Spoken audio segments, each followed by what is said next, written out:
cred că evoluția spirituală este cheia, dacă mă întreb pe mine.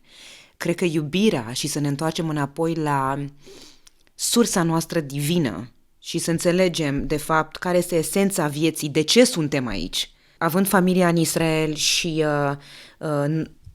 născându-mă acolo, m-am născut acolo, e o parte din mine, dar în același timp am trăit și în alte țări, unde am cunoscut și am prieteni care sunt și de partea cealaltă și care sunt și prietenii mei și care și ei sunt nevinovați, anumite persoane.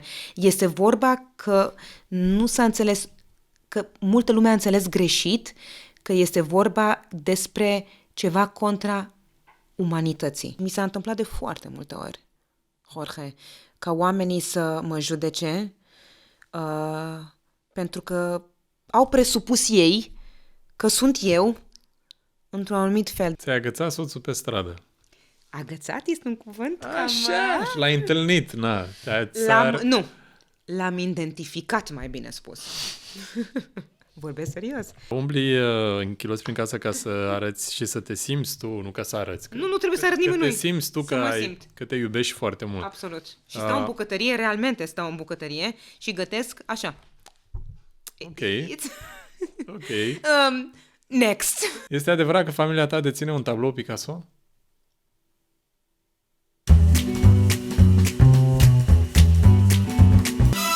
Dragilor, bine ați venit sau ați revenit la vorba lui Jorge în acest episod. Am o invitată cu care mă știu de foarte mulți ani, însă nu am văzut-o la niciun podcast până acum și sunt foarte curios să-i cunosc povestea și sunt sigur că și voi aveți foarte multe întrebări. Sper să fiu inspirat și să pun la fel întrebări așa cum știți voi când vin așa una după alta, că de multe ori îmi ziceți, băi, cum ai zis ai pus întrebarea aia, că parcă aia îmi venea și mie să întreba. Voi faceți asta. Nu uitați să dați subscribe, like, share și să comentați aici la video. În acest episod o am pe Giulia Nahmari. Bine ai venit la vorba lui Jorge. Bine te-am găsit, Jorge. My old friend. Oh, yes, you are. You are definitely my old friend. Vorbim în română în seara asta. Vorbim în română și vreau să spun... mai multe limbi decât mine și... Asta face parte din, cum să spunem, din mine, din CV-ul meu. Te servesc o figa light. Mulțumesc că nu mănânci zahăr. Eu nu mănânc zahăr și văd că figa light este perfect pentru mine și este băutura nouă al figa, dacă nu înșel, nu? Ia să vezi cine la curent. Welcome. Cheers! Cheers! Yeah, it's okay. Foarte bun.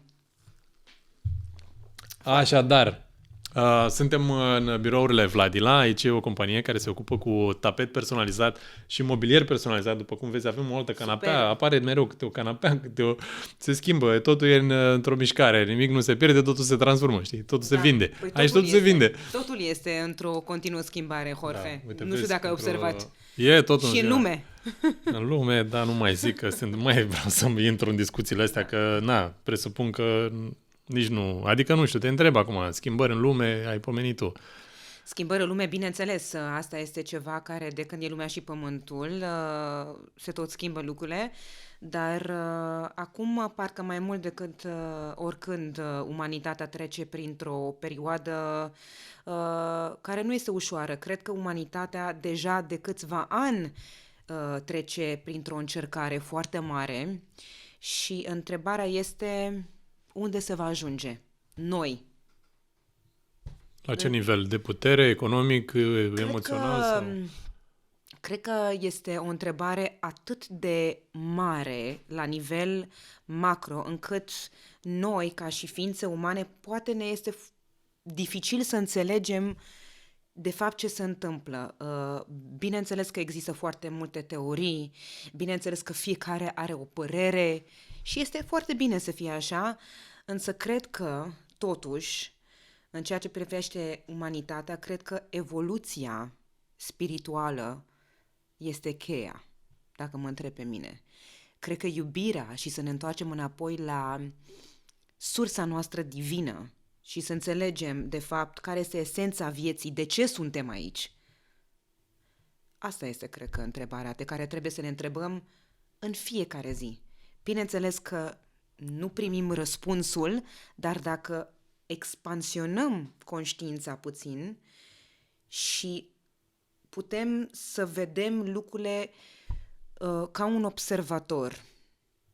O să fii observator în ziua de azi, să te sustragi Este așa un pic? foarte greu să fii observator pentru că trăim într-o majoritatea dintre noi, sau cei care se uită acum în momentul de față la noi, trăim într-un mediu urban, totuși, trăim într-o lume în care materialul există, dar totuși noi nu suntem material, noi suntem ființe de lumină, nu? Adevărat. Și venim, suntem aici pe o perioadă, există anumite lecții care trebuie să învățăm, noi ca și umanitate, și este... Și fiecare dintre noi avem ceva de învățat. În fiecare zi. Dar ceea ce este clar este că trebuie să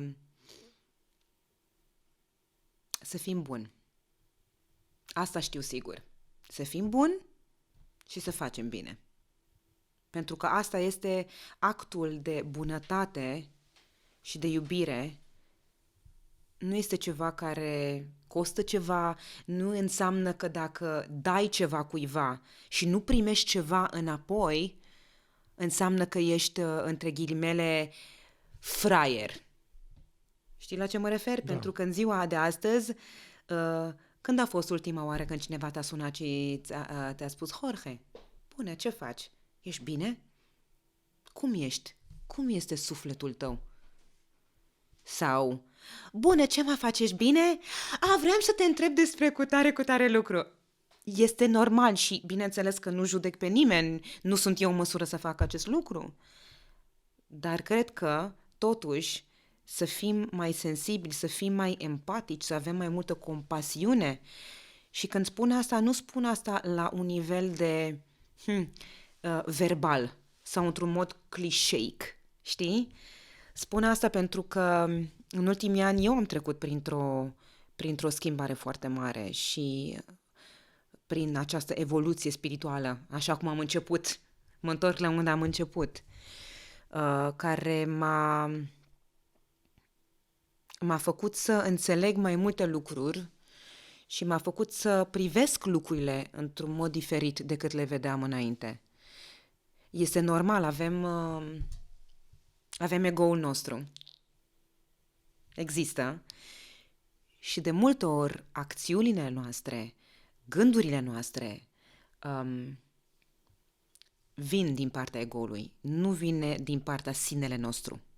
Ai reușit când intervine o problemă sau ceva în viața ta să separe ego, să-l pui un pic deoparte, să-i zici: stai puțin, că aici am ceva de rezolvat și vreau să rezolv fără tine? Da. Din ce în ce mi se întâmplă astfel de momente în care există o situație și în mod normal dacă aș fi reacționat la impuls sau dacă aș fi vrut să fiu mai, vocală sau să încerc să mă exprim mai mult și sau să fiu supărată sau să am acest patos în mine, să încerc să mă retrag.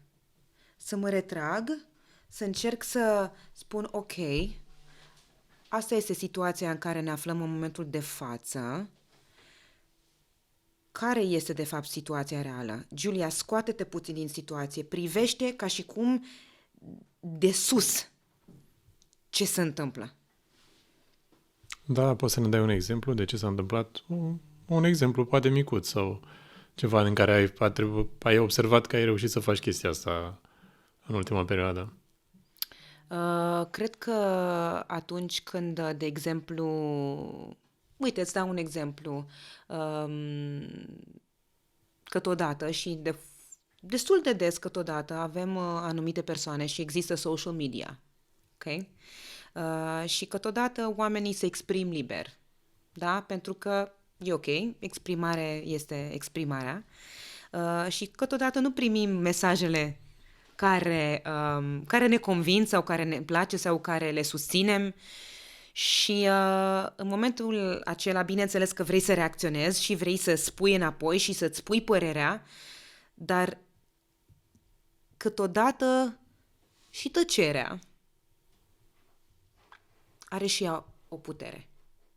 Sau să nu reacționezi pe moment, că poate ceea ce vei scrie vei regreta, pentru că cuvintele, vorbele pe care le rostim, câteodată sunt mai puternice decât cuvintele. Nu pot, adică când vorbim despre cineva, de exemplu, este o energie.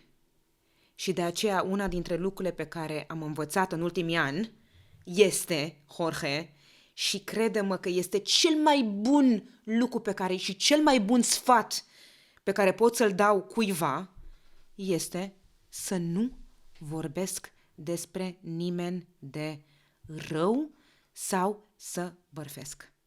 Pur și simplu. Nu o să mă auzi. Astăzi, Giulia Nahmani, nu o să o auzi. Adică dacă sunt într-o situație în care există discuții despre cineva sau așa, eu o să mă retrag frumos, elegant. Dacă am ceva bine de spus, bineînțeles voi spune, dar dacă nu, silencio stampa. Pentru că întotdeauna, dar întotdeauna, și este ceva care este, cum să spunem, testat și pare testat, și când spun că este o energie, că vorba este o energie și gândul este o energie, așa este. Pentru că în momentul ți s-a întâmplat vreodată să te gândești la cineva și acea persoană să te sune și spune: tocmai ce m-am gândit la tine, ce coincidență! Da, nu e coincidență. Este chiar coincidență? Și ce e, de fapt? Nu este coincidență, pentru că cu toții suntem interconectați. Totul este, de fapt, frecvență de vibrație. Ok? Și în momentul când ne ridicăm această frecvență de vibrație, atunci simțim lucrurile mai mult. Când vorbim despre intuiție, de exemplu, știi? Asta înseamnă, de fapt, să-ți rafinezi simțurile, știi?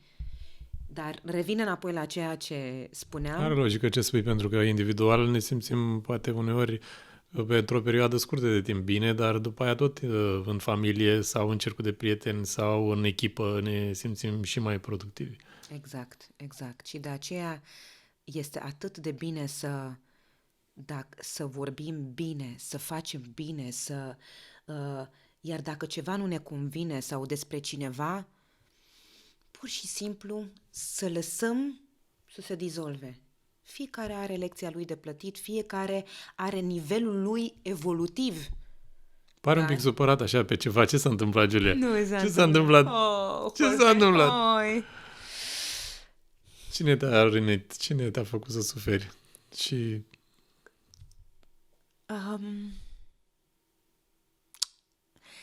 Nu cred că pur și simplu este poate o dorință de-a mea să fim noi mai înțelegători. Știi, este simplu cum am spus, să judeci pe cineva fără să-l cunoști. Și mi s-a întâmplat de foarte multe ori, Jorge, ca oamenii să mă judece pentru că au presupus ei că sunt eu într-un anumit fel, dar de fapt... Dar ce ziceau? De exemplu, că sunt egoistă, când eu sunt o persoană atât de empatică și o persoană care aș sări la ajutor, aș fi prima să sar la ajutor, dar faptul că am grijă de mine, din punctul meu de vedere, sau faptul că am învățat să mă iubesc cu adevărat, asta nu înseamnă că mă face egoistă sau că nu-mi pasă de cei din jurul meu. Din contră, eu cred că dacă vrei să fii bine pentru cei din jurul tău, cred că este cel mai important să fii întâi tu bine cu tine. Pentru că dacă nu, atunci nu poți să ajuți, nu poți să fii la în cea mai bună versiune a ta. Deci, da, deci asta am zis, că poate că sunt egoistă, că sunt snoabă.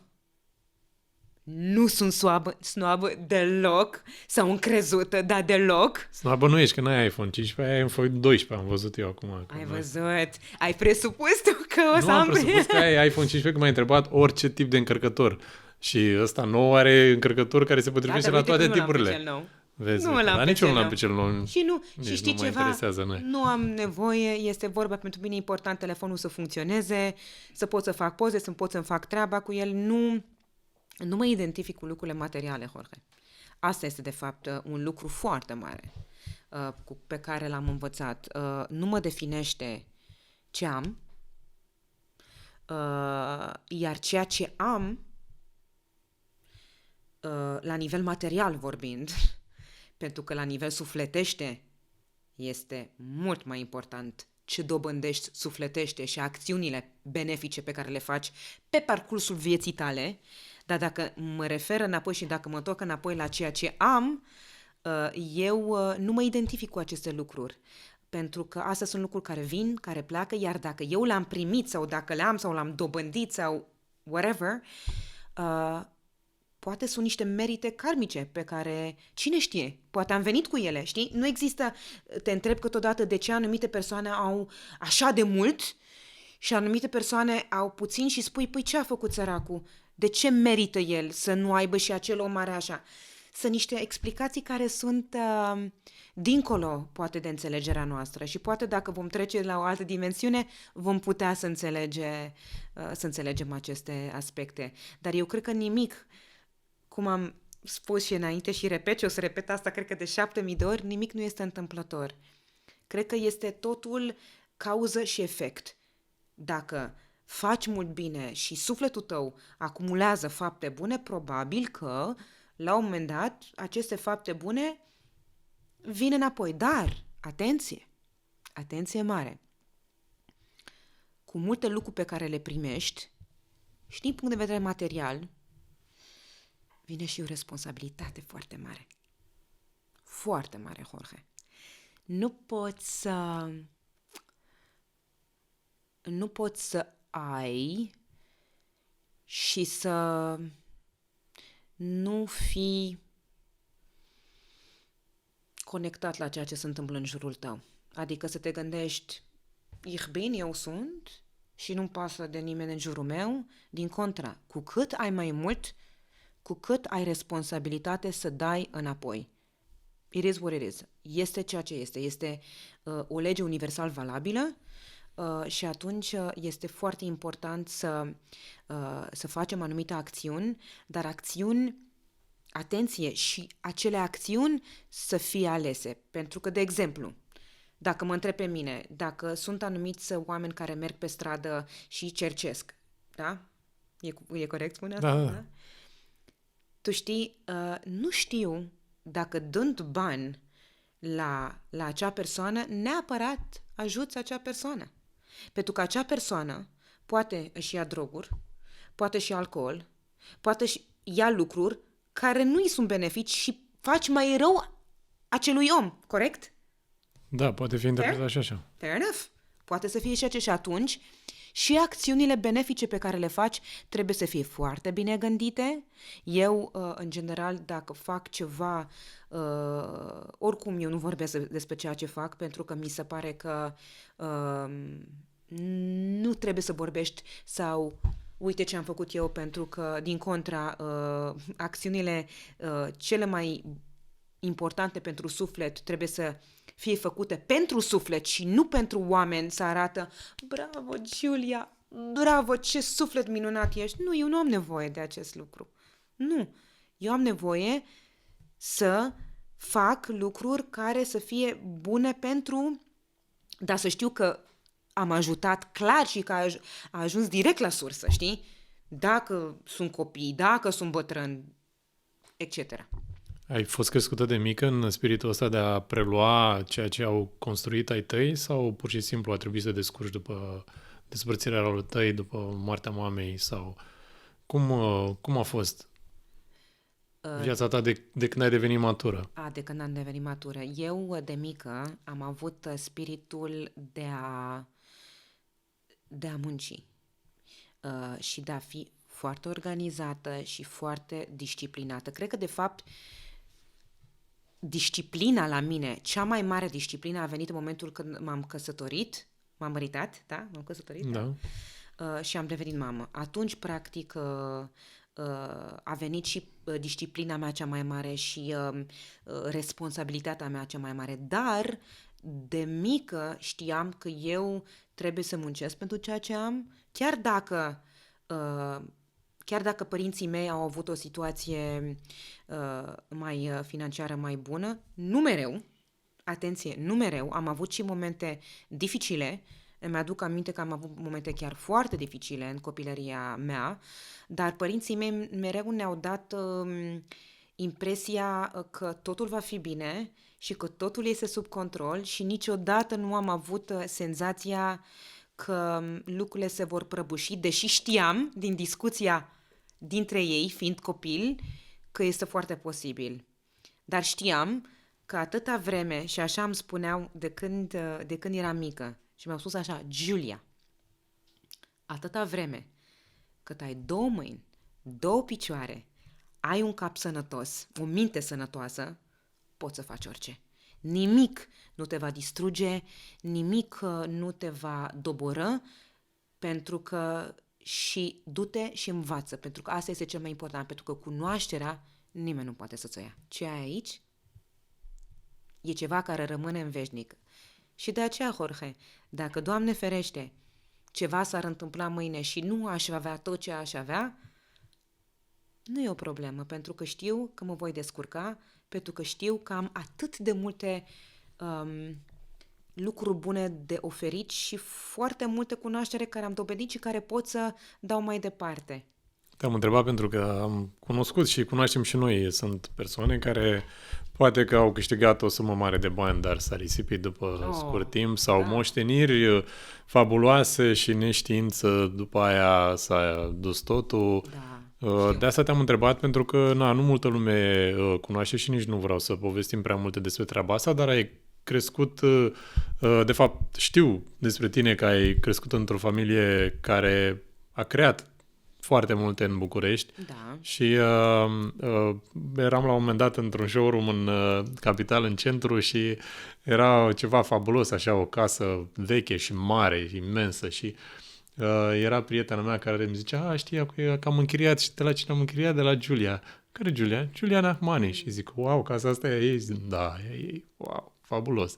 Și îmi dau seama că poate că, sunt oameni care se uită și poate nu sunt siguri de următorul salariu, sau sunt oameni care au foarte mulți bani și se uită la noi, sau modul în care tu ai început să vorbești acum în podcast, îmi dau seama că are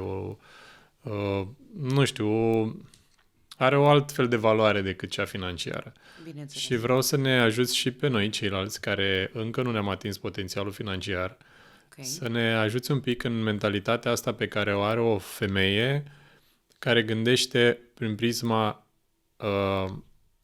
unei persoane care știe ce să facă. Da, este întâi și întâi, eu cred că când vorbim despre partea financiară și de a ajunge la un potențial financiar, întâi și întâi totul începe prin gândirea noastră. Modul în care gândim. Pentru că dacă noi gândim abundent, și nu este nu vorbesc aici la nivel teoretic, s-au făcut, studii despre acest lucru, sunt mentori spirituali care dacă vorbim despre energie și dacă vorbim despre asta, totul întâi și întâi începe în mindset-ul tău, în modul de a gândi. Pentru că cunosc foarte multe persoane care au atât de multe lucruri și le văd și le spun, my God, câte lucruri ai putea să faci și nu le faci, pentru că mereu în mintea lor, la nivel de subconștient, și aici, de acolo pornește totul, de la nivel de subconștient, din rădăcini, se gândesc într-un mod, sau s-au pus într-un mod de victimizare. Ei nu sunt conștienți despre acest lucru și întâi, de aceea spun, nu ai cum să clădești ceva atâta vreme cât undeva în spatele minții tale tu o să spui, tu o să ai mereu o gândire că poate nu meriți, că nu e suficient de bun și că nu ai suficientă cunoaștere. Aceste 3 s-au dovedit. Acestea sunt. Nu sunt suficient de bun. Cred că multă lume poate să se identifice cu aceste vorbe. I'm not good enough. Nu sunt suficient de bun. Și atunci, cum dacă eu nu sunt suficient de bun? Și când spun asta, omul respectiv nu o să spună asta cu voce tare. Nici nu o gândește. Nici nu o gândește, dar o gândește ca să poată să facă curățenie, trebuie să înțeleagă anumite aspecte și când spun asta, poate cine se uită la noi spune, ok, cu ce te identifici? Cu care dintre ele? Chiar crezi că poate te gândești că nu meriți și în momentul când tu te gândești la nivel de subconștient că tu nu meriți, această abundență nu va veni niciodată la tine. Este știință. Felul în care am fost crescuți în copilărie, cu tu siguranță. ai crescut într-o familie în care ți s-a spus că poți și că reușești și că ai și că simți și că... Bineînțeles. Eu cred că are foarte mare legătură cu modul în care ești crescut și modul în care viața te duce, dar asta nu înseamnă că nu poți să te conștientizezi pe parcursul vieții tale și să înveți, pentru că sunt acum atât de multe, cum să spunem, cursuri de autocunoaștere, de dezvoltare personală. Nu sunt de coaching, de aceea mă pasionează extrem de mult această zonă și de aceea m-am și dus să învăț să fac coaching specializat pentru femei.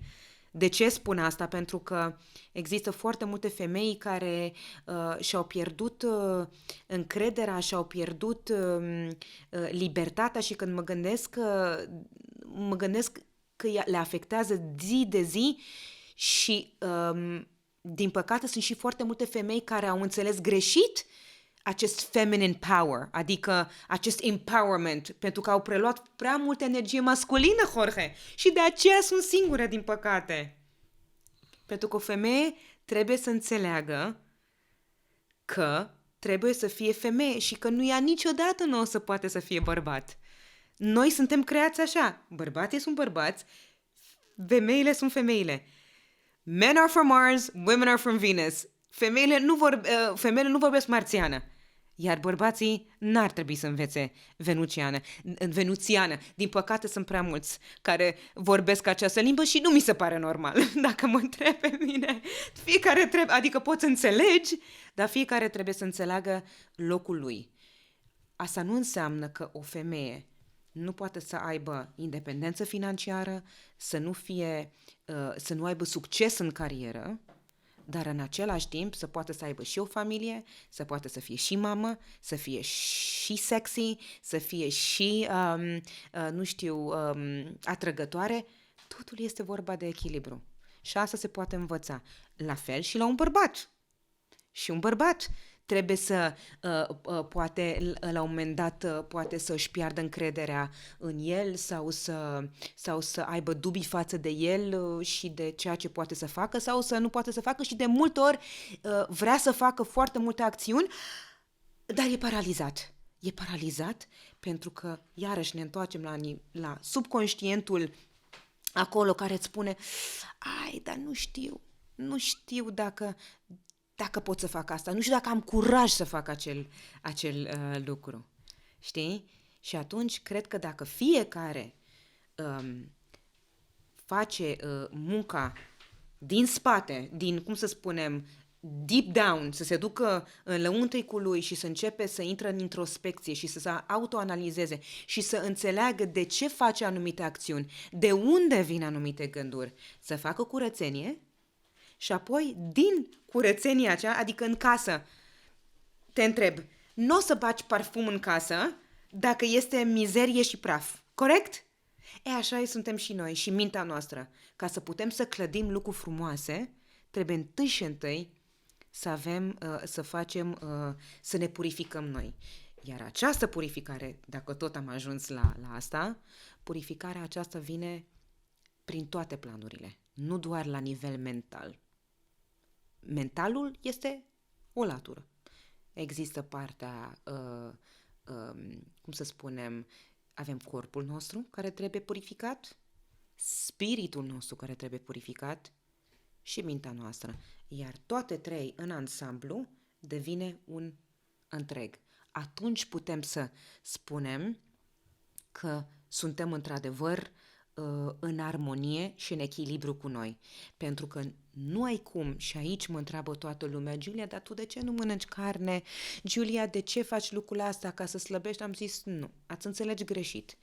Eu am învățat anumite lucruri. Eu, când am spus că am început partea asta, evoluția asta spirituală, că eu nu știam multe lucruri, a venit dintr-un moment de foarte dificil în viața mea. Jorge, foarte dificil. A fost într-un moment în care mi-am pierdut pe mama mea, care a fost sufletul meu și care am avut niște trăiri care sunt foarte greu de explicat. Panică, atacuri de panică, depresie, anxietate, să ieși din casă, să nu-ți simți un picior, să oprești brusc mașina, să începi să-ți bate inima, să nu știi ce-i cu tine, să bagi o furculiță în picior, să spun nu simt nimic și să intri că nu poți să respiri și să te duci la spital de psihiatrie și să-ți spună psihiatru că totul vine cum că ai o depresie mascată, știi? Și atunci că vrea să-mi dea niște pastile sau chestii de genul ăsta. Și am spus, dar știam în sinele meu că nu este corect, că nu asta este soluția. Poate pe moment, poate să-ți amelioreze anumite simptome, dar iarăși ne întoarcem la noi, la munca care trebuie să o facem. Eu trebuiam să trec prin acea suferință ca să pot să evoluez, Jorge. Și atunci am luat o decizie și prin grația divină am cunoscut pe mentorul meu spiritual care mi-a explicat, știi, de la început, cine ești tu? Cine ești tu? Și am spus, cine sunt eu? Păi eu sunt Giulia. Nu. Cine ești tu? Ca și ființă.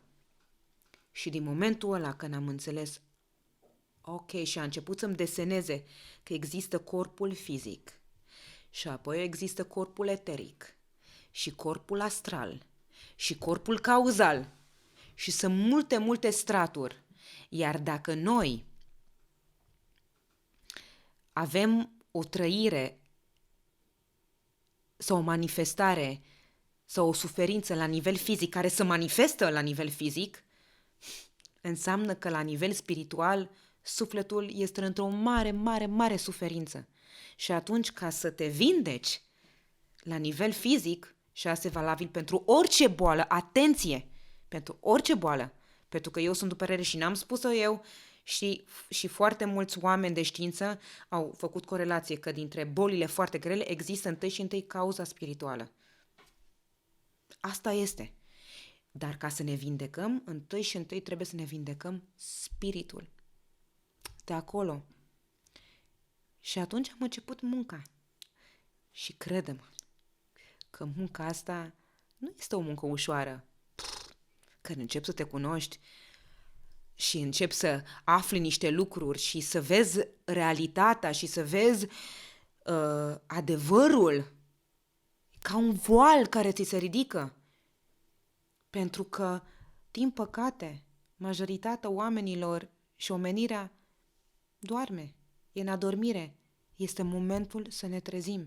Este momentul să ne trezim și să facem un salt la nivel spiritual ca și omenire. Pentru că cu cât evoluăm la nivel colectiv, cu cât lumea noastră va fi mai bună. Cu cât se dizolvă această răutate, cu cât se dizolvă ura, sentimentul de ură este... eu nu pomenesc cuvântul ură. La mine nu există. O spun acum pentru că foarte multă lume o folosește zi de zi. I hate this sau vai ce urăsc asta. Nu! Ura este de cea mai joasă vibrație posibilă. Nu există, n-ar trebui să există. să existe la noi ca și ființe de lumină. Din păcate, noi, omenirea, am înțeles lucrurile greșit. Trebuie să ne întoarcem înapoi, să înțelegem cine suntem cu adevărat, de ce n-am întrupat,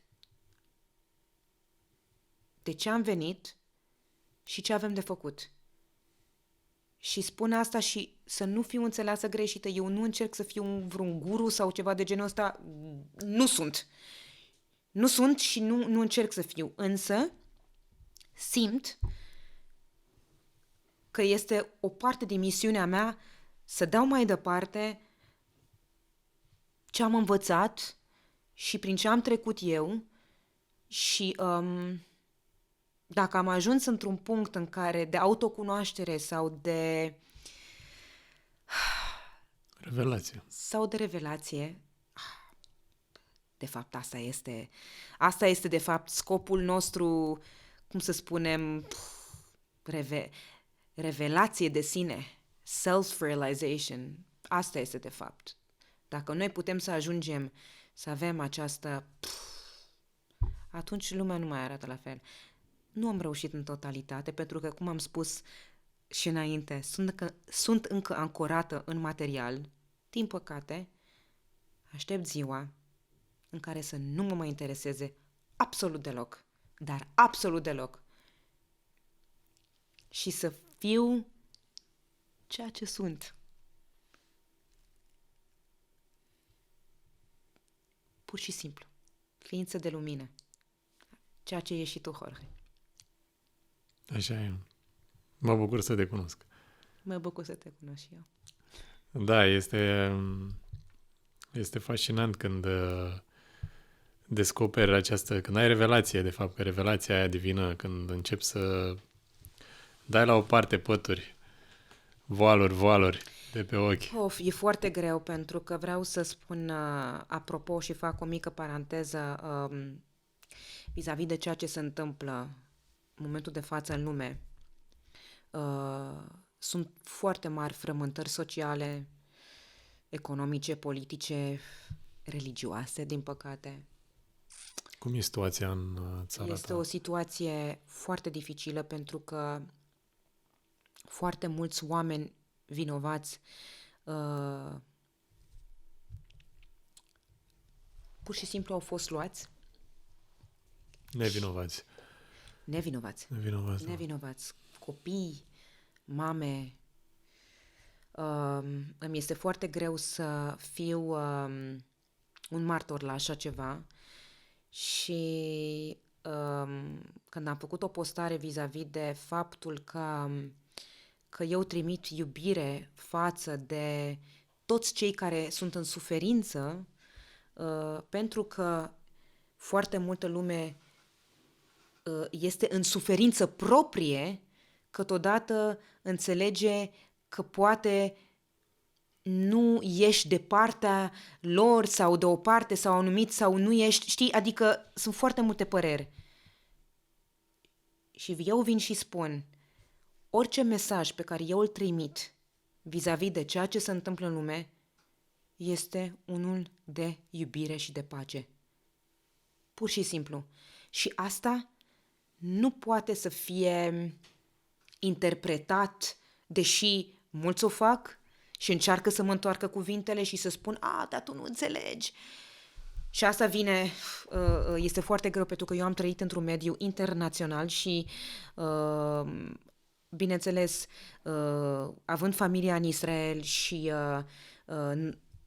născând acolo, m-am născut acolo, e o parte din mine, dar în același timp am trăit și în alte țări, unde am cunoscut și am prieteni care sunt și de partea cealaltă și care sunt și prietenii mei și care și ei sunt nevinovați, anumite persoane. Este vorba că nu s-a înțeles, că multă lume a înțeles greșit că este vorba despre ceva contra umanității. Și când vine vorba despre ceva contra umanității, niciodată nu va fi acceptabil. Nu contează cum încerci să o îmbraci, cum încerci să găsești pretexte. Scuze, nu există. când e vorba de copii, de mame, de bebeluși, nu poți. Nu poți. Este ceva... Inima mea plânge. Pur și simplu. Sunt convins. Da. Oricum, îți mulțumesc că ai acceptat să vii la podcast, pentru că mă gândeam că ești în vâltoarea emoțională de tot ce se întâmplă în Israel și că sigur aveai și alte lucruri de făcut. Sper că familia ta de acolo e în siguranță și că toată lumea e ok și sănătoasă. Toată lumea e ok. Te-ai gândit să aduci aici în România din familia ta? Deci care am vorbit cu toată lumea și le-am spus că, bineînțeles, casa mea este deschisă în orice moment, dar foarte lume a devenit foarte solidară și doresc să rămână acolo și să lupte fie pentru unită. drepturile Bineînțeles, lor. Bineînțeles. Ceea ce este un lucru extraordinar și de admirat. Admirabil, da. Absolut. Și crede-mă că dacă... Wow. Adică, din punctul meu de vedere, dacă aș putea să fac ceva care să ajut, aș face-o cu cel mai mare drag și cu multă iubire. Ce frumos. Avem întrebările lui Jorge la vorba lui Jorge, să știi. Am câteva întrebări la care vreau să răspunzi cu da sau nu. Ok. Uitându-te la camera aia. Și apoi, după ce răspunzi cu da sau nu, dezvăluim sau mai desfacem unele dintre ele. Vedem despre ce mai vorbim, ok? Mă ia inima, ok? Shoot! Întrebările lui Jorge, cu Julian Ahmani. Ți-a spus astăzi soțul tău te iubesc? Ieri. Ieri, deci nu. Te uiți în telefonul soțului tău des? Nu. Știi exact ce avere ai la cât e evaluată? Poftim? Știi exact ce avere ai la cât este evaluată? Nu. Ți-ai făcut vreo operație estetică până acum? Da. Ai avut șansă să te muți în America? Dacă am avut șansa, da. Ai plâns vreodată de față cu copii? Da. E adevărat că ți-ai agățat actualul soț pe stradă? Da. Te-a prins vreodată radarul? Foarte multe ori, da. Un mare, da. Ai vreun mare regret în viața asta? Un mare regret. Da sau nu? Da. Ești în relații bune cu fratele tău? În relație bune? Am înțeles răspunsul. Este adevărat că familia ta deține un tablou Picasso? Nu. Ok. Bun. Poate alte pictori. Poate alți pictori, am înțeles. Poate alți pictori. Deci ieri ți-a spus te iubesc, astăzi n-a avut ocazia că nu v-ați îmi spune. Deci astăzi probabil, nu știu de ce astăzi nu, dar... Ia să-l întreb când ajunge acasă. Cred că am o bănuială. Nici nu i-am dat șansa. Nu i-ai dat șansa, am înțeles. Nu i-ai dat tu șansa să-ți spună. Nu i-am dat eu șansa. În mod normal mi-ar fi spus. Nu că a uitat el, nu i-ai dat tu șansa. Am înțeles. Da. Foarte frumos. Da, am întors. Da. Deci nu știi exact ce avere ai, nu știi la ce valoare e evaluată. Nu, Jorge, pentru că vorbim despre nu doar de lichiditate, vorbim de mai multe proprietăți, vorbim de anumite investiții și atunci știi cum este. Și piața este într-un anumit mod și trebuie să stai să faci efectiv o așa... Lunar, calculul. Ceea ce nu-l fac, sincer, nici lunar, dar... Bine, nici chiar lunar, dar anual ar trebui să-l faci anual, nu? Se schimbă. În funcție de, și de ceea ce facem, pentru că eu cred că este important să muncim în continuare și dacă ai ceva, să-l crești și să lași ceva frumos mai departe. Să construiești lucruri frumoase. Asta este, de fapt. Voi aveți 2 fetițe, corect? 2 fetițe, da. Fetele tale ce vârste au? Caroline împlinește 13 ani. Wow, da. Care 67. Da, nu vine să cred. Și Stephanie 11. Doamne, să-ți trăiască, să fie fericit. Mulțumesc. Muncesc? Le pui să muncesc în casă? Da, Stephanie are și un business de brățări. Wow. Vinde brățări la școală. Da, de mică afaceristă, ea e clar, adică știu deja... Cea mică? cea mică, Stephanie, știu exact ce a spus clar, așa că să nu vină într-o surpriză dacă o zi o să auziți numele lui Stephanie, că ea vrea să fie star. Ea zis că vrea, dacă o întreb acum, dacă o inviți pe Stephanie și dacă era lângă mine acum și o întrebai, Steffi, ce vrei să fii? Lista este interminabilă. Vreau să fiu actriță, vreau să fiu cântăreață, vreau să fiu businesswoman, vreau să am business, să nu știu așa. Da, deci... Pe modelul mamei. Pe modelul meu, da. Ce frumos. Da. Și Caroline? Caroline este... norocul ei este că s-a dus în zona sportului mai mult și face un sport foarte frumos și... Ce sport face? Gimnastică. Da? Da, și suntem foarte mândri de ea, pentru că în ziua de astăzi este foarte greu să fii disciplinat și o aplaud pentru faptul că s-a ținut de treabă atât de mulți ani. Ce va fi Caroline? Nu știu, dar posibil să meargă spre avocatură. Semn de întrebare. Semn de întrebare. Vom vedea. Interesant. Ai punctat foarte bine faptul că ai observat disciplina la ea. Da, este foarte important, dar această disciplină este practic, noi am împins-o, adică în această direcție, pentru că știi cum este, când momentele sunt grele, e foarte ușor să renunți. Dar noi nu am lăsat-o și am susținut-o chiar în momentele grele și mereu ne spune, mama, tata, vă mulțumesc că nu m-ați lăsat. Să renunți. Da, să renunț, da. E important să nu renunți? E foarte important să nu renunți. Wow, cât de important este să nu renunți. Pentru că știi de câte ori am primit eu un nu în viața mea? Nici nu pot să-ți imaginezi. Și am avut un nu mare în ultima perioadă, dar... Ce mare ai primit? Nu, am avut adică vreau să fac ceva și... Business sau... Pe partea artistică, dar e ok, pentru că asta m-a făcut mereu mai puternică. Adică dacă cineva are impresia că Giulia Nahmani l-a avut mereu pe toate și că totul li s-a dat așa pe tavă, se înșală amarnic, pentru că nu a fost așa.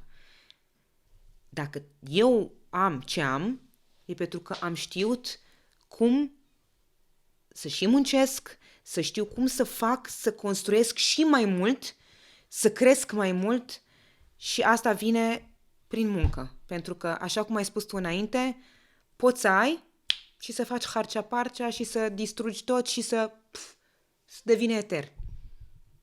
Așa că este cum am spus, o responsabilitate mare, să știi, să ai, dar să știi cum să înflorești totul. Și asta așa este e. Un mare lucru. Păi da, e foarte simplu. Dacă stai, e foarte ușor să judeci. Păi stai așa, Da, că nu știu ia câte vot, case. da. Da, dar și alea au impozite și alea trebuie renovate și Pe alea măsură trebuie... ce ai, e pe măsură plătești, crede-mă. Este, Da. nimic nu este... nu. Așa este. Ți-ai agățat soțul pe stradă. Agățat este un cuvânt? Așa, și l-ai întâlnit, na. Nu. L-am identificat, mai bine spus. Vorbesc serios. Știu că poate sună... L-ai identificat. Nu, e corect spus. L-am identificat. L-ai văzut, erai la volan. Povestește-mi cum s-a întâmplat. Da, eram la volan, conduceam mașina, mama era lângă mine și make-up artist în spate, tocmai mă duceam spre o ședință foto. Era 17 decembrie 2008. Foarte poetic, da. Frig afară de murea. Frig afară, cred că era puțină zăpadă, dacă nu mă înșel, și îți dai seama că în viața mea n-am făcut ce am făcut. Pur și simplu conduceam mașina și l-am văzut pe Cătălin mergând pe stradă, într-un costum, și spun, mama, uite ce frumos. Și nu știu cum, pur și simplu, fără să mă gândesc, e ca și cum, Jorge, sufletul meu a identificat pe sufletul lui și a spus și urla în mine și a spus, don't let him go, nu-l scăpa, este predestinat. Am Mamă, deschis mi s-a făcut pielea de Am găină. deschis geamul de la mașină și l-am strigat. Ești frumos! Îți dai seama că nu e ceva mental. Îți dai seama că nu e ceva care să te gândești că așa, nu. Deci ai făcut asta, ai deschis geamul și ai Am strigat, "Ești deschis frumos." geamul, ești frumos, am continuat cu mașina și am văzut cum să spunem, am văzut în oglindă că se întoarce spre mine, am oprit mașina, era o mașină în spatele meu care tot claxonau și am zis, așteptați, ca și cum, știi când vezi un slow motion, știi? Și am oprit totul, toată lumea a așteptat, dar parcă și oamenii din spate au avut răbdare. Nici ei n-au mai claxonat să vadă ce se întâmplă. Și a venit spre mine și a spus, bună seara, ați spus ceva? Și mă uit la el și spun, să nu vă prefaceți că n-ați auzit ce am spus. Nu, domnișoara, am auzit că ați strigat ceva, dar totul e o regulă. Am zis, știți ceva? Dacă toți suntem la capitolul sincerității, am zis că sunteți frumos. Păi și dumneavoastră sunteți frumoasă. Lasă, uite-te la mine, am venit de la cosmetică, uite, m-am pensat, deci pur și simplu așa, deci n-am avut nici o chestie, uite, sunt roșii aici, uite aici, vezi? Ca și cum, nu. Îi arătai și defectele tale, numai ca să te vadă cum ești tu, cu adevărat. Dar știi că pentru că nu faci lucruri, pentru că nu încerci să impresionezi, pentru că eu în mintea mea merg mai departe, adică nu mă gândeam în viața mea. Păi și dumneavoastră sunteți frumoasă, așa? Și mama mea, alo, ce încerci să spun? Păi da, doamnă, așa cunoașteți o femeie când este frumoasă, când este fără machiaj și când te trezești cu ea dimineața, știi? Asta a zis el? Da. Și spune mama, păi ce încercați să spuneți? Doar spun că așa se vede o femeie, știți? Și după aia am schimbat telefoanele, m-am dus mai departe, a doua zi m-a sunat. Bună ziua, sunt Cătălin. Cătălin? Care Cătălin? Păi ne-am văzut ieri pe stradă. Cătălin! Dar tu nu aveai numărul de el, aveai? Sunteți ocupată? Deloc! Da! Foarte ocupată! Păi atunci să vă sun mai târziu. Nu, lăsați, să am 5 minute. 5 minute care a ajuns la o oră la telefon.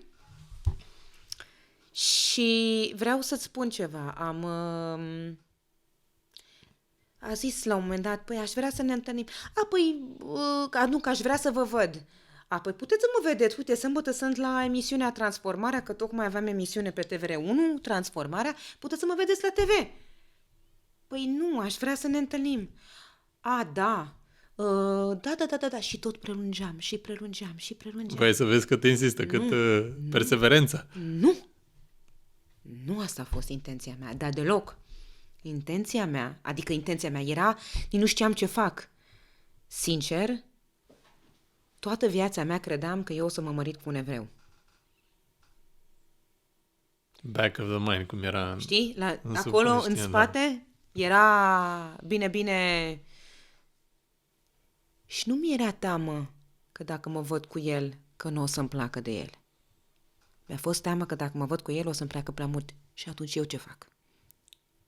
Și în momentul ăla m-am dus la mama și a spus, mama, știi băiatul acela cu care ne-am întâlnit? Da, știi că m-a sunat, am tot vorbit și mi-a scris un mesaj, că după deja câteva zile când vedea că nu așa, mi-a scris un mesaj foarte, a spus, dacă nu doriți să ne întâlnim, nu e nici vreo de pământ să-mi spuneți și atunci nu o să vă deranjez niciodată. Când am văzut asta, am zis, gata. Acum, it's now or never? Vorbeați cu dumneavoastră sau cum? Nu o să te mai deranjez niciodată. Okay, nu o să te mai deranjez, nu, la pertu.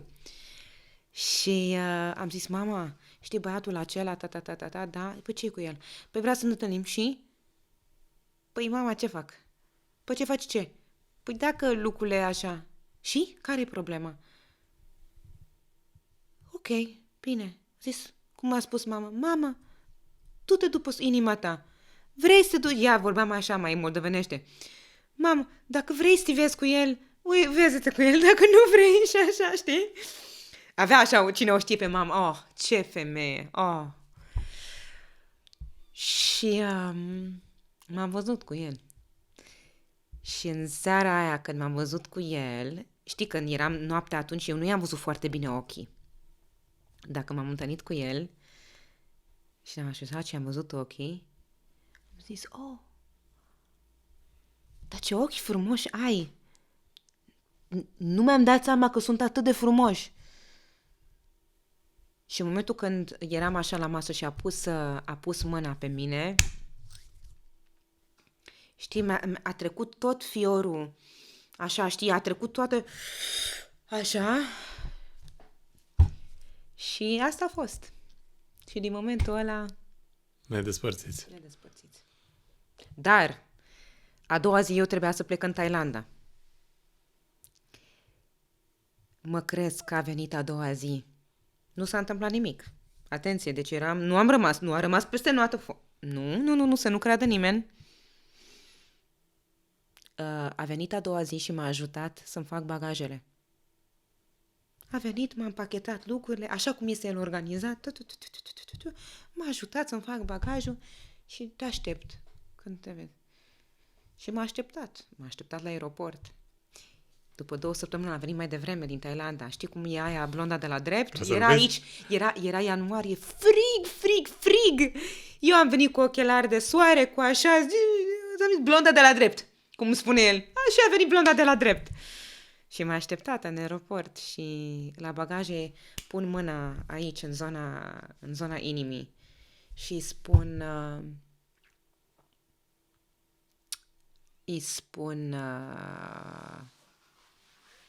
îți bate inima foarte, foarte tare. Nu.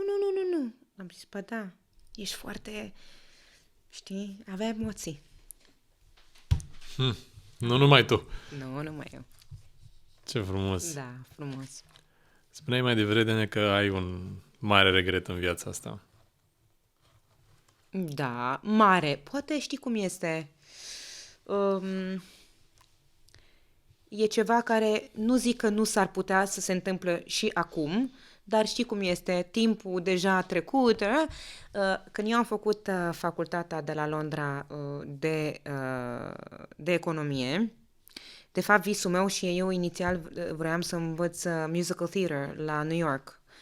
Și trebuiam să plec la New York, doar că pentru că s-a întâmplat ce s-a întâmplat atunci, 9/11 2001 și nu m-am dus, repede taică-meu, dar du-te mai bine și învață ceva serios. Și business și așa. Și m-am dus și am învățat business și culmea eram și foarte bună la facultate, dar regretul meu este că nu am făcut o facultate paralelă, trebuiam să învăț teatru la Londra, la mama lor acolo. De ce n-am făcut-o? Minte de copil. Asta e regretul meu. Ok. Dar, nu e timpul pierdut.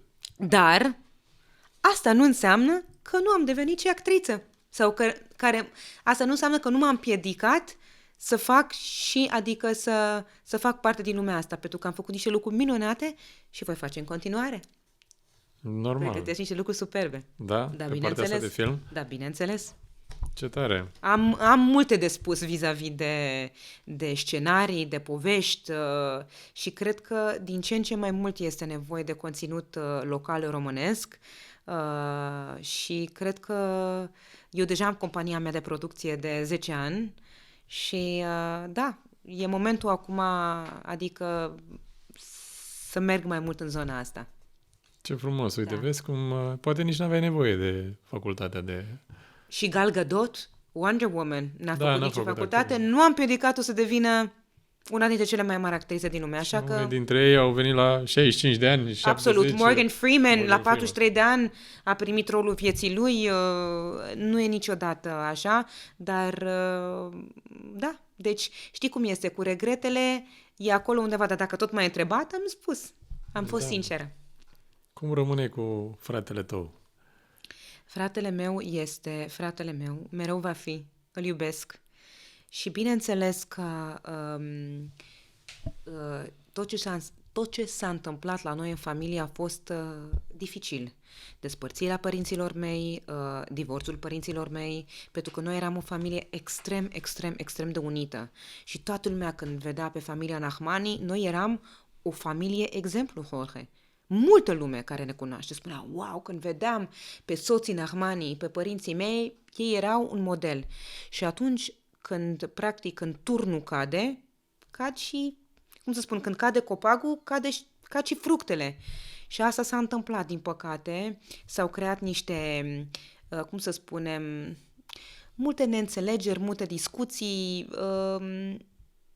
Eu sunt un om, cum am spus, eu cred că iubirea e ceva care, dacă există în tine, ți-am spus, eu nu am niciun sentiment față de nimeni și în mod special vis-a-vis de familia mea și de fratul meu, îl iubesc, îl voi iubi mereu și știu că orice ar fi, și el mă iubește pe mine. El locuiește și el în București? Sau? De mult timp nu locuiește. Dar ce vârstă aveți când s-au despărțit părinții? Eram destul de mare, adică era în 2010. Deci 30 de ani, cam așa ceva. Și el? Pe el avea 30 și eu aveam în jur de 27, cam așa ceva. Da. Dar vorbim... Ok. Da. S-a terminat totul cu bine. Totul este așa cum trebuie să fie. Așa cum trebuie să fie, exact. Nu cum ne așteptăm noi, totul e așa cum trebuie. Totul este așa cum trebuie să fie. Nimic nu este întâmplător, nici o frunză de iarbă sau o muscă, că noi mereu spunem, mamă, ce-mi băzăie musca asta. Ei, și musca aia are rolul ei în univers. Știi că elicopterul s-a făcut după musca? Da. Da. Deci... Vine întrebarea de la sponsor, de la Figa. Vreau să văd dacă ți-ai făcut temele pentru astăzi. Ok. Deși ai spus mai devreme la începutul podcastului. Care este nou sortiment lansat de către Figa? Figa cu fistic, Figa cu scorțișoară, Figa Light sau Figa cu fructe de pădure? Figa Light și mă bucur atât de mult că au făcut Figa Light pentru că eu nu consum zahăr, Jorge. Figa conține 12% suc de fructe, iar ingredientul principal este guarana. Are efect tonic și revigorant, ajută la prevenirea oboselii și menține un nivel ridicat de concentrare fizică și psihică. Nu conține coloranți și nici conservanți. Da, asta e bine de știut, să știi. Da. Și îmi place că are așa o notă, mă simt ca aș fi în insule Caraibe. Știi? Așa nu mai trebuie să mai mergi acolo să bei Figa. Caraibe, mamă, unde mai dus acum? La Survivor, direct mai dus. Don't go to the Caribbeans, drink Figa. Light. Nu mănânci zahăr. Nu mănânci o prăjiturică? Bine, mai sunt și fără zahăr. Și fără... Deci, eu, în proporție de 95%,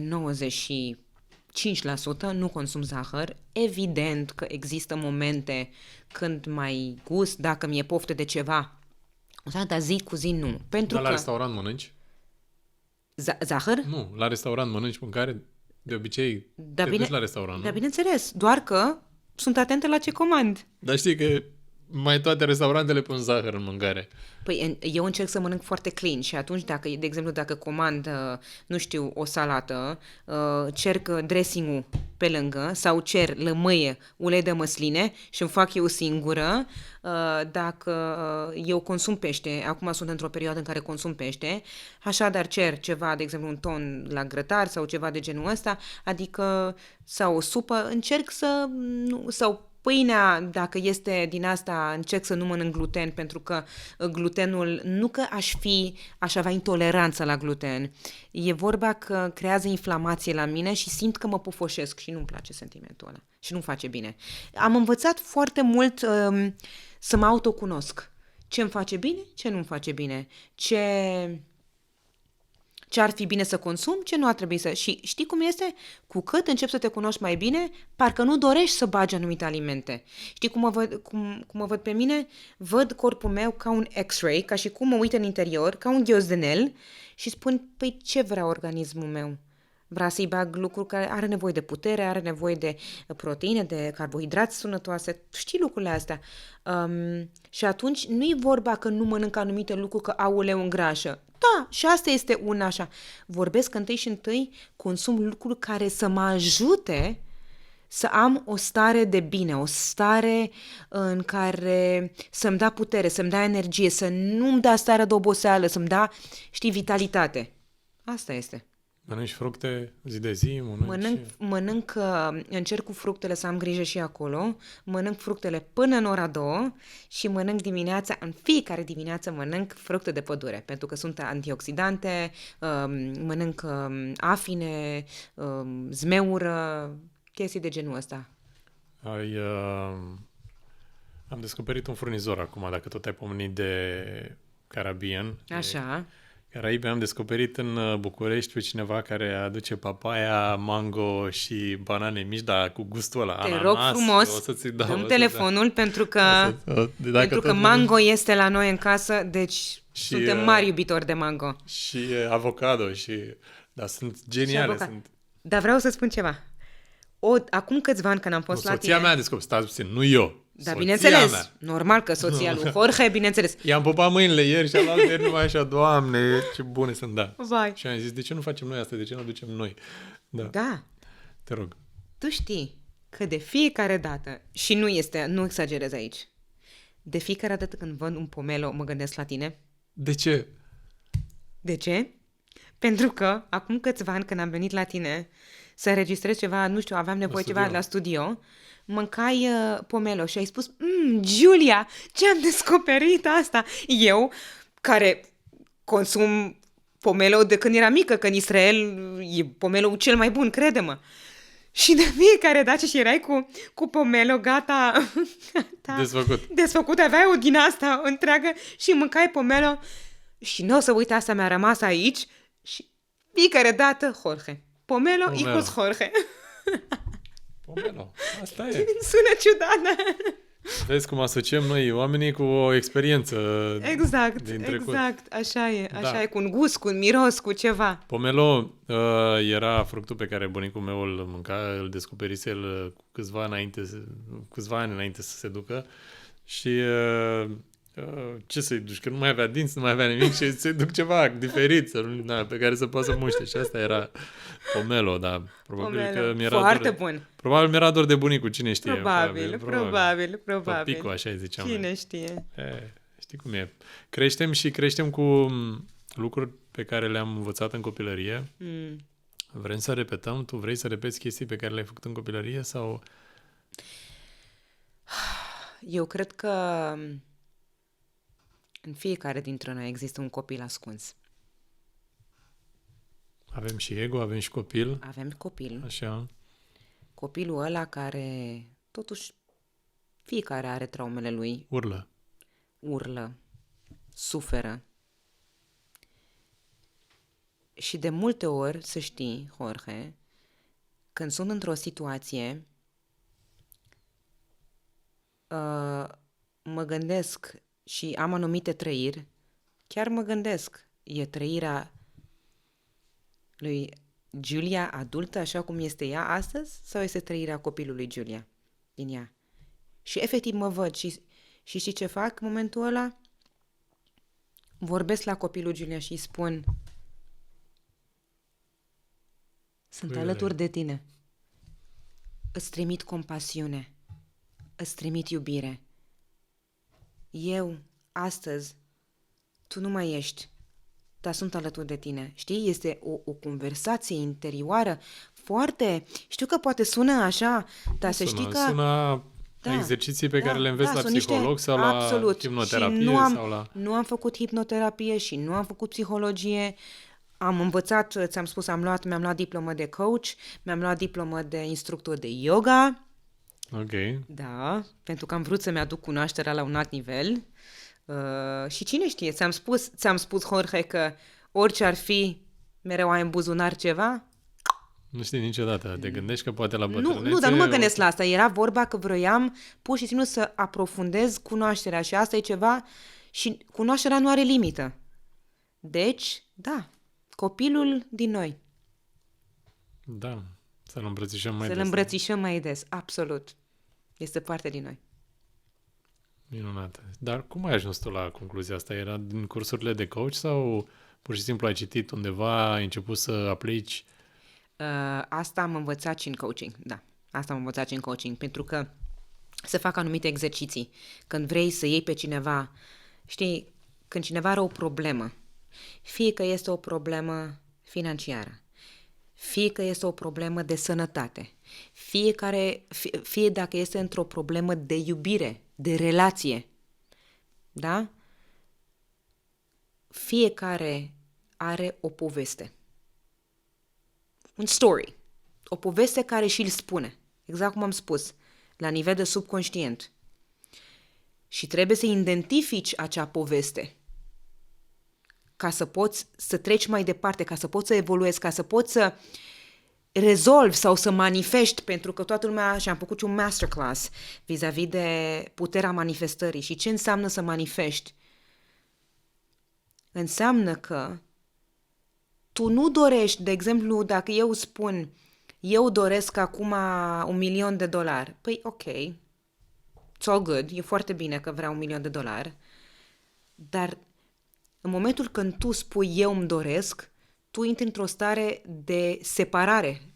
Înseamnă că tu transmiți către univers și se fac niște conexiuni ca și cum tu nu ai. Dacă tu îți dorești. Dar dacă tu ești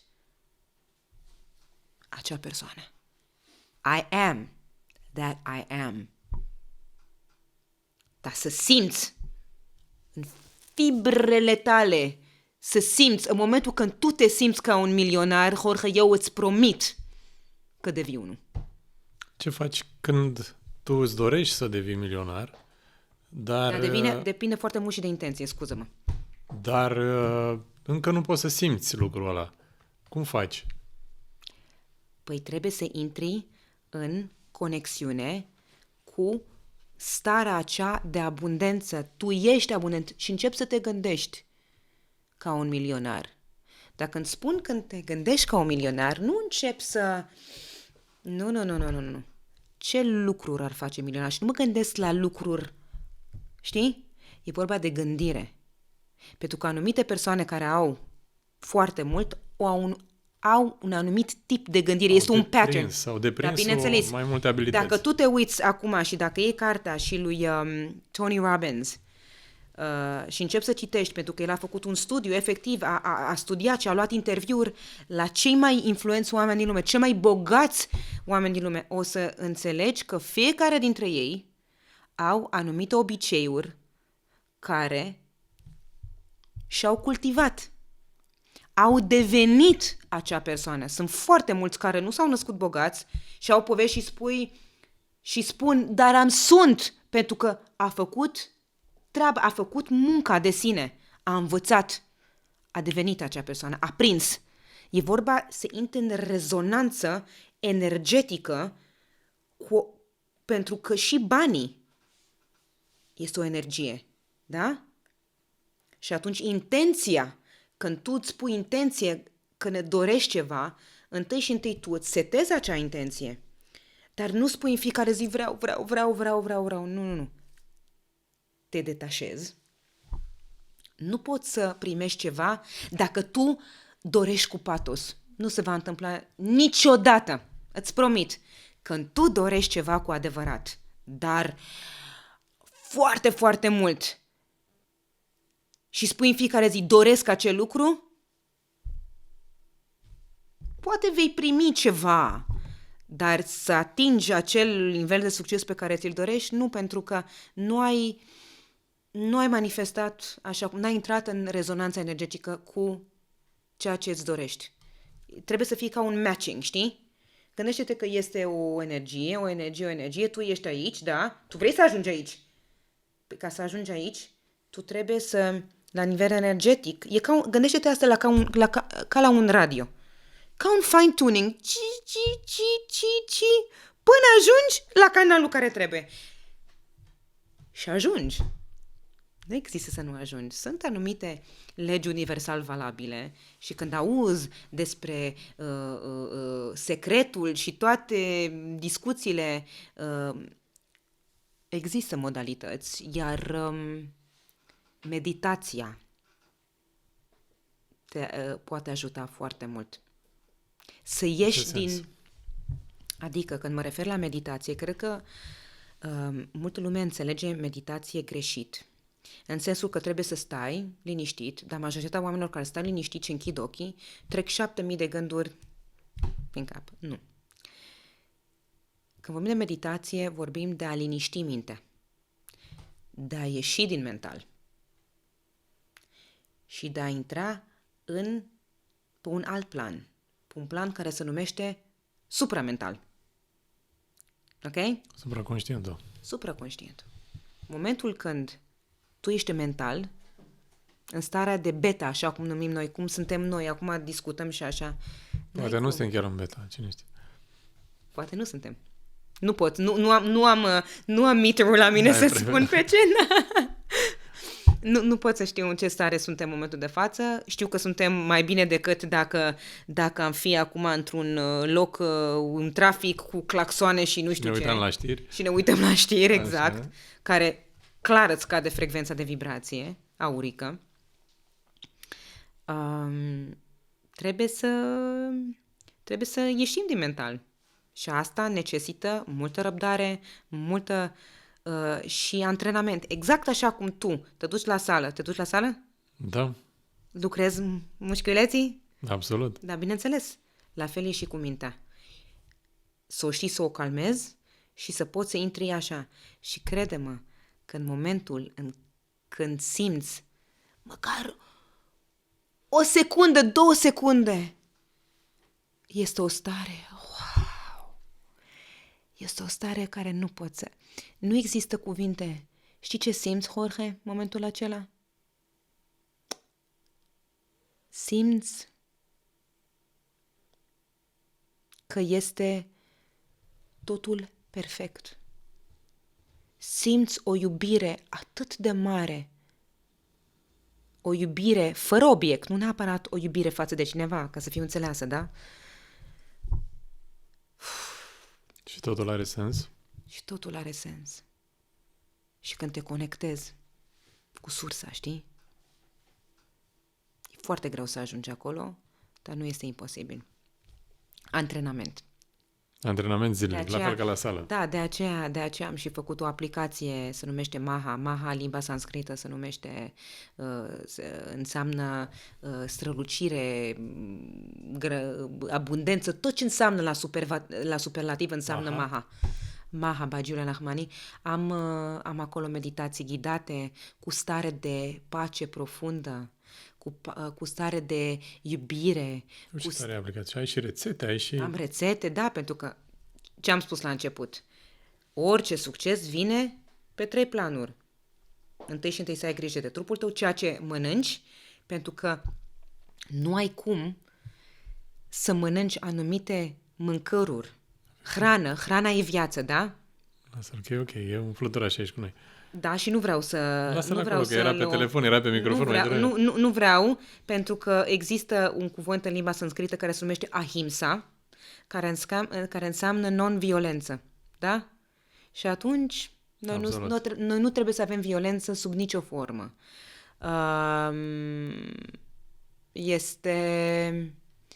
Și atunci sunt anumite mâncăruri care te ajută, care îți crește frecvența de vibrație, care te ajută să te balancezi, să-ți aducă mai mult yin, care este energie lunară, dacă ai nevoie mai multă, femeile au nevoie mai multă energie solară și atunci au nevoie mai multe alimente yang. Da? Și găsim astea toate pe aplicația ta, sunt da? foarte multe, da. 199,99 de lei pe an. Pe an. Adică 16, adică o cafea. 16 lei pe lună. Adică, înțelegi? Adică dacă pentru multă lume, dar conținutul acel îți dai seama că eu investesc în el. 16 lei pe lună. Pe lună. Da. Și ce înseamnă? Și când 50 de bani pe zi. Și... Aproape. Da. Merită 50 de bani pe zi pentru starea de bine? Eu zic că da. Câți abonați ai pe... Sincer, nu știu. Nu știi. Nu știu. Că nu știi să-ți evaluezi Nu știu, averea. nu știu să-mi evaluez. Eu știu că eu am făcut această aplicație nu pentru business, Necondiționat. chiar dacă cer o sumă și suma e una simbolică pe care o cer e doar ca să susțin, cum se numește, filmările și nici aia nu acoperă. Normal. Așa, pentru că eu înainte să înceapă pandemia, vreau să zic ceva, dar nu o să zic. Pandemia. Pandemia? Da. Și cu asta am zis toți. Am fost foarte quiet în perioada aia, din punctul acela de vedere, pentru că am zis că e mai bine să nu mă bag, să-mi spun părerea. Dar ai înțeles și cine a înțeles, a înțeles, cu un singur cuvânt.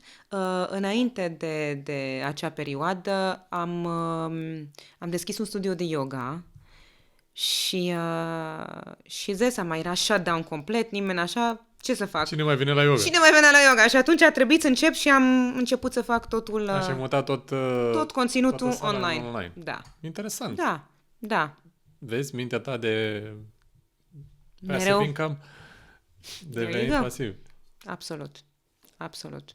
Dar nu numai asta. Universul nu mai pune la atâta muncă pe Giulia, mai bine pune o aplicație să dea oamenii bani așa. Nu, e vorba că m-am gândit ce pot să dau care are valoare necuantificabilă, pentru că ți-am spus, cunoașterea este ceva atât de important și poate multă lume, dacă am reușit să schimb măcar o viață din ceea ce fac, îmi primesc foarte multe mesaje. Mamă, Giulia, copilul meu nu mânca niciodată salate și legume și grației tale mănâncă și îi place salatele și îi place să uite la rețetele tale. Înseamnă că am făcut deja un bine. Dacă am ajutat pe cineva prin meditațiile mele ghidate, dacă am ajutat să ajut pe cineva, sunt peste 50 de cursuri de yoga, nu pe care le predau eu, este instructor în aplicație, atunci, pentru mine, este ceva pur și simplu de bine, care dau mai departe. Da. Uite, vezi, și asta e un exemplu de supraviețuitoare. Pentru că în momentul în care a venit pandemia, așa cum ai zis tu aveai cabinetul, aveai sala de yoga, urma să vină lumea deci fix o deschidesem, era martie, 3 martie am deschis studio, am avut oameni care au venit și după 2 săptămâni suntem în lockdown, suntem închiși. Sau nu știu când era. Este modalitatea ta de adaptare sau așa ești tu construită de a găsi soluții? Clar este modalitatea mea de adaptare și asta cred că vine din strămoșii mei. Pur și simplu. Sau cine știe, sau așa sunt eu. Sau poate am dobândit-o, da. Alături de ai tăi. Da. Adică ești exemplu tatălui tău care sigur l-ai luat de când era mică, adică... Da. Și mai e și sângele Absolut. de evreică. Da, știi cum este, câteodată și acest sânge de evreică, câteodată am primit și anumite, știi cum este, oamenii, ca și cum câteodată, cum am spus, te judecă, știi? Ca și cum ești aia, deci, adică pune o ștampilă pe tine. Iar eu nu sunt un om care îmi place să pun ștampile pe oameni. Eu mă uit la oameni ca și ființe, ca și suflet, pur și simplu cine sunt ei, dincolo de religie, dincolo de unde vii. În urma urmei suntem oameni. Așa e. Suntem oameni, suntem niște suflete. Și venim cu nimic și plecăm doar cu faptele bune pe care am acumulat. Sau viceversa. Da, dar orice lucru, există legea karmei, legea cauză așa și a efect. Povestește-ne despre Știi cum este? Păi legea karmei, care este orice reacție, are o reacție direct proporțională cu acțiunea pe care ai făcut, cu așa. Așa funcționează. De aceea am spus, în momentul când ai un gând negativ față de cineva, sooner or later, la mai mult sau mai târziu, acea energie va veni înapoi. Direct. Deci nu există. Deci Dacă ai făcut valabil rău la... și la gânduri și la Bineînțeles. absolut orice. Bineînțeles, dacă cineva a furat de la cineva și crede, aoleu, ce tare sunt eu că am luat acel lucru, nu se va bucura. Ceva se va întâmpla. Pentru că nu ai cum. Totul se plătește, Jorge. Nu este o lege pe care am făcut-o eu, este legea divină. Așa este. Și se demonstrează de la o zi la alta Absolut. că e universală și nu ține cont de nimeni și de nimic. Categoric. Am o rubrică, se numește La nebine sau la greu. Vai, dacă te surprinzi. Da. Sunt câteva întrebări la care tu trebuie să alegi bine. Astea unele sunt amuzante, unele poate te vor pune pe gânduri, cine știe. Ideea e că nu e bine nici așa, nici așa, dar ideea e să alegi ceva care nu este în mindset-ul tău din ceea ce ai povestit până acum. Ok. Clar, nu o să alegi niciodată dintre două rele, decât dacă vei fi nevoită. Ok. Așadar, la nebine sau la greu? Să cânte vecina fals în fiecare seară, tare în boxe, Ok. sau să plângă copiii în fiecare seară. Să cântă fals, clar. Da. Să dea la maxim. Să nu, Da, la maxim. la Da, maxim, bineînțeles. să nu- Nu vreau să aud niciun copil plângând. Pur și Cine simplu. știe de la ce, mai bine să nu. Mai fie bine să nu sănătoși, plângă să copilul, fie- prefer să aud femeia falsă. Sunt falsează, mamă, falsează. La nebine sau la greu. Să stai 3 luni fără familie, să nu poți vorbi cu ei, sau să nu poți ieși niciodată din România. Păi, o lună și ceva deja am făcut-o la ferma. Ai stat la fermă. Da, bineînțeles. Și unde am stat? Da, unde am stat? Am stat în... În Cocioabă? Deci am stat într-o groapă. Și știi că multă lume m-a întrebat, Cum ai stat? Eh, Ai avut da, ce... nu, v-ați dus la hotel după aia, nu? Adică filmați și după aia am zis, nu! Noi chiar am stat acolo și când vedeam un cartof plângeam și cum să spunem, era sau o ceapă. A fost o lecție Vai de pentru mine, tine deci atunci? să stau 3 luni fără familie decât să nu poți ieși din România, da. Da. Te-ai simțit umilit acolo la fermă că nu puteai să... M-am simțit umilită când cineva, adică colegul meu, la care am avut încredere în el, pur și simplu m-a votat, m-a luat pe mine că să mergem la duel. Și în duelul ăla, din momentul ăla, am zis gata. Adică mi s-a... Nu mai e pentru mine. Nu mai e. Am avut o dezamăgire foarte mare. A lucrat la psihic. Vezi cum A e. lucrat la psihic. Da. Nu știu din ce film vine chestia asta. I don't play the man. I don't play the situation. I play the man. Suits. Da. Harvey Specter. Gata. Găbiță, găbiță. Unde o fi tu? I play the Ai man. dispărut. Da. Foarte, foarte tare filmul. Suits. I love L-am Suits, devorat da. așa Vai, și eu, într-o și iarnă. eu. Vai, Tot. îmi place. A fost Da, superb. foarte mult. Să mănânci un ou stricat sau să nu ai bani să mănânci 7 zile? Păi, hai să facem așa. Știi că sunt un om foarte rațional. Dacă mănânc oul acela stricat, oricum nu voi mânca 7 zile. Și asta e adevărat, da. Și oricum, purificarea și corporală, adică să nu mănânci nimic dacă ai apă, dacă am apă, 7 zile este reziști. foarte bine Ai făcut venită asta atâta vreodată? vreme. Am făcut-o 2 zile, nu 7. Și vreau să-ți spun că este foarte bine.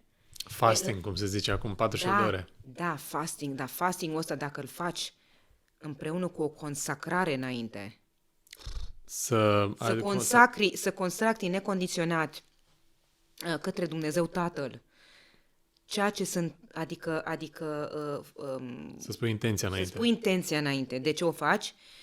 Ca să-ți purifici, atunci chiar se întâmplă și chiar ești ajutat și vreau să spun că trăiești niște stări extraordinare.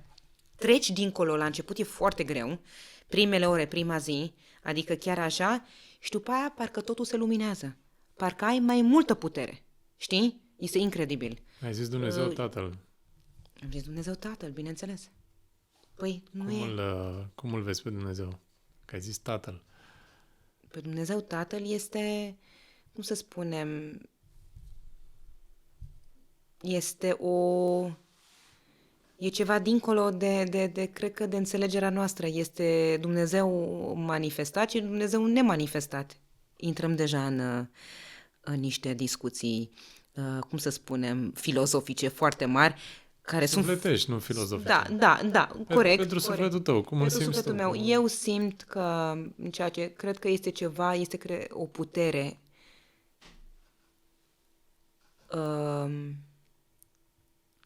dincolo de înțelegerea noastră, am spus. Da, este pur și simplu. Și în momentul când este în noi și prin noi și este în tot. Asta este pentru mine Dumnezeu. Minunat. Da. Și, dacă tot vorbim, să știi că, nu știu dacă ți-ai dat seama, dar trăim niște vremuri foarte tulbure la nivel planetar. Și omenirea trece prin niște schimbări foarte mari. În schimb, dacă oamenii s-ar apropia mai mult de Dumnezeu, au șansa să se și îndumnezeiască. Dacă înțelegi la ce mă refer. Să poți să intri în acea rezonanță, știi? Să fii unul cu Dumnezeu. Avem această capacitate. Trebuie doar să ne deschidem sufletele, conștiința și avem această posibilitate pentru că lumea se separă în momentul de față. Și fiecare dintre noi avem niște alegeri de făcut. Și dacă conștientizăm schimbarea asta, lumea nu mai este ce a fost. Da, putem să postăm pe social media, putem să ne vedem de viața noastră ca și cum totul este happy, happy, joy, joy, știi? Dar nu. Trebuie să ne întoarcem puțin, știi? La noi. E foarte... Am simțit... Ai simțit. Ce-ai povestit. Și cred că poate nu e întâmplător că m-ai chemat aici. De fapt, clar nu e întâmplător. Eu sunt convins. Pentru că într-o zi mi-ai venit în minte și am zis Juliana Acmani. Da. Wow. La podcast. Wow. Sun. Pentru că ai o poveste fascinantă, ai o experiență pe care mulți nici nu o cunosc. Ai dobândit mai multe skills-uri de-a lungul anilor și ești la fel de blândă și de zâmbitoare ca atunci când te-am cunoscut prima oară în lobby la Hilton, acum 15 ani, cred. La lobby la Hilton? Da. Și eu nu știu dacă aveam bani să-mi plătesc sucul acolo, dar eram acolo. Și tu erai acolo. Wow. Și am făcut cunoștință. Dar să știi că mereu m-am uitat la tine cu admirație, să știi. Atunci și acum în continuare. Da. Păi respectul a fost reciproc de la început. Da. Că adică... noi știam cine suntem. Da. Că n-am mai pierdut după aia și am revenit după aia în partea a doua. Da, poate, cine știe. Da, cine știe. Poate și pe plan artistic. Poate facem ceva. Să știi că mi-e dor să cânt. Da? Da. Păi... Mi-e dor. Nu că, într-adevăr, poate nu aș fi genul să mă duc... Facem un film, nu știu ce să zic. Asta, păi, sau poate facem coloana sonoră pentru film. Facem și coloana sonoră, eu sunt open. Ce tare. La bine și la foarte bine, că nu mai zic la nebine și la greu, că nu mai are sens. Da. Să nu te poți îngreșa niciodată sau să primești... Nu știu sentimentul ăsta, așa? Ok. Și când văd oameni, eu nu pot să mă îngraș, am like, am să-ți dau, știi cât am să-ți dau? Sau să primești în fiecare zi un buchet de flori pentru tot restul vieții. Să primesc un buchet de flori. Da, ce puteai să spui acum? Că, na. Simt cum e treaba asta cu îngreșatul. De ce zici că nu cunoști sentimentul ăsta? Pentru că toată viața mea e o dietă, Jorge. Hai să punem pe masă. Giulicuța Gogoșica. Gogoșica, așa ți-au zis? Gogoșica? Nu. Vrei să spun și mai mult? Așa. Șmenuța. Șmenuța? Ce înseamnă șmenuța? Hai să spun. De la șmen sau ce? Nu, șmena. În ebraică. Nu, în ebraică înseamnă grăsuță, grăsunica. Giulicuța grăsunica. Doamne. Și păpușa mea, știi care era numele ei? Șmenuța. Pentru că știi, fiecare are știi psihologia copilului, are o jucărie sau o păpușică care se identifică și care este prietenul și șmenuța era prietena mea cea mai bună. Ea mă înțelegea cel mai bine. Și când ascundam mâncare și dulciuri, Jorge, deschidem aici un subiect cu mine și cu... Păi povestiște că poate ajută pe cineva care se uită. Pot să-ți spun că pentru prima dată în viața mea, pentru prima oară, în ultima perioadă, de când am trecut prin schimbări și am învățat să mă autocunosc și am învățat să mă iubesc cu adevărat, tu îți dai seama? Și ce înseamnă să înveți să te iubești cu adevărat? Să poți să merg prin casă în chiloți, pardon de expresie, că n-am în lingerie intimă, ca să fiu așa. În chiloți. Așa. Da. Pentru că copiii sunt obișnuiți de chestia asta. Mami, de ce tu merg? Pentru că mă simt liberă. Îmi place să mă simt liberă, Jorge. Cu mine și dacă am o celulită, este ok, este celulita mea. E celulita mea frumoasă. Dacă am niște vergeturi, sunt superbe. M-a întrebat vis-a-vis de operație estetică. Așa, după ce am născut, cum să spunem, am avut diastasis, cum să spunem, la botă, pentru că eu am, la abdomen, s-au despărțit, exact, vezi că știi, pereții mușchii și atunci a trebuit să fac să le aduc împreună și, bineînțeles, dacă tot am adus împreună, am avut extra grăsime acolo după ce am slăbit și atunci am rezolvat-o puțin. În premieră la tine, Jorge! E ok, dar am făcut-o pentru că trebuia să o fac din punct de vedere medical, pentru că nu puteam. Normal. Pentru că puteam să fac sport până nu știu ce. Nu era vorba de sport, era vorba că erau despărțite așa și trebuia să fie cusute împreună ca să poată. Și de aceea eu acum am abdomenul plat și frumos și așa, dar... Am și foarte mare grijă ce mănânc. Adică nu poți. Eu când m-am dus să fac chestia asta, eu deja slăbisem.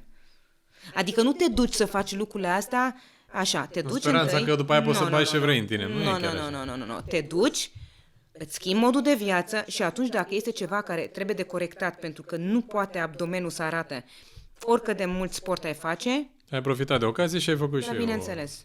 Body tight. Da, deci, asta vreau să mă întorc. Eu am suferit o viață întreagă cu chestia asta, cu giulicuța grăsunica, eu a trebuit să ascund mâncare, fratele meu era, cum se spune, slab, nu se îngrășea niciodată și tot el primea toate dulciurile și eu nu primeam pentru că, da, n-ai nevoie, știi? Și mai îmi dădea el. E foarte greu pentru un copil, știi, să trăiască tot timpul sau copiii să râdă de tine că ești așa și eu m-am dezvoltat, știi, la 12 ani deja aveam sănii mai așa și celelalte fetițe erau slăbuțe, minione, fiecare își mânca așa frumos mâncărica și eu, știi, dar supraviețuitarea din mine și adaptarea din mine, ce am făcut? Am întors situația. În ce mod?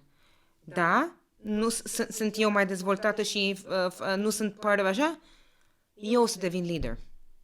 Eu o să-mi creez grupul meu de, cum să spunem, de cool, să fiu așa. Eu o să mă împrietenesc și cu băieții. Eu o să mă împrietenesc și cu fetele. Și ți-ai făcut cercul tău de influență. Mi-am făcut cercul meu de influență și dacă o fată îi plăcea unui băiat, prin cine trecea, Jorge? Prin cine trecea? Pe la Giulia. Nu? Nu? Mama Jules. Mama Jules, așa era? Mama Jules era porecla mea la școală. Vroiai să te combini cu cineva? Combinatoarea, uite unde era Mama Jules. Mama Jules?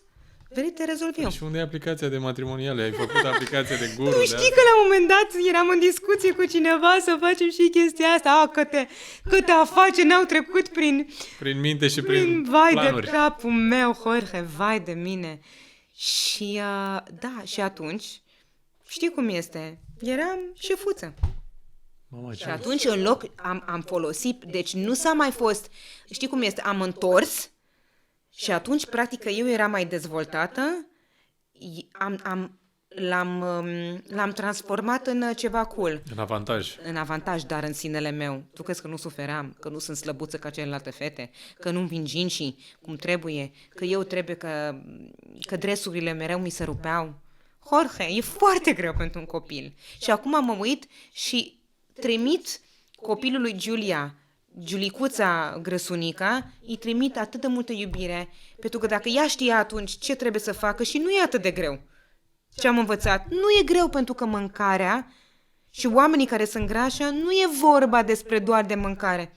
Mâncarea e un simbol, e vorba de emoție, dar bineînțeles, e vorba de stres, e vorba de cortizol, e vorba de multe aspecte hormonale și în momentul când înțelegi și te cunoști, iarăși ne întoarcem la autocunoaștere și la iubirea de sine, Și știi? vina celorlalți din jur care Da. fac în toate felurile și bullying și așa mai departe. Și de aceea știi că n-am făcut cursul ăsta de coaching, m-am gândit unde aș vrea să devin mai nișată și era interesant că m-a întrebat apropo de partea financiară sau să devin știi cum este, un business coach sau ceva de genul ăsta. Am zis,